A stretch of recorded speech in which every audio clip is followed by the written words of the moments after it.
The Farhud was the defining moment. But even before the Farhud, shortly before the Farhud, Granny, who always wanted to socialize with English-speaking people, went to dinner at the home of a very well-placed Syrian couple. And they were Syrian Muslims. They really liked her. And as she said, they loved me. They said, "You're not like any other Jew. You're just so different." And to her, that was a compliment. And she went to a dinner party. She didn't know that the guest of honor was the Grand Mufti. And she sat there in stunned silence as he talked about wanting to murder all the Jews, about how Hitler wasn't doing it fast enough. And by then, by the way, she spoke Arabic and understood it.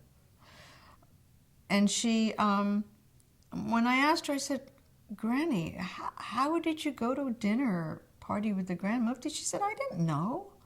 I didn't know. They were educated people." She said, "I would hear things on the street, but I never thought educated people would have such a gathering." And so that was when she realized she wanted to leave as well. And Grandpa was already in India.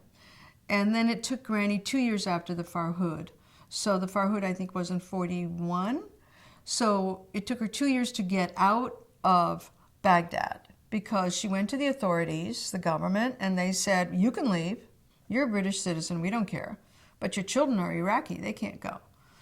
And she fought and screamed and probably, she said, confused them because of her English, and it was during the British Mandate. Finally, but it did take almost 2 years. And they said, "Fine, you can go take your children, but you can't take your mother-in-law. She's Iraqi, she stays." So this is Granny. "You want her? You want her? She's blind. Keep her. She's not my mother." And they said, "Okay, take her." And they got out. Granny said on the last ship out of Basra at World War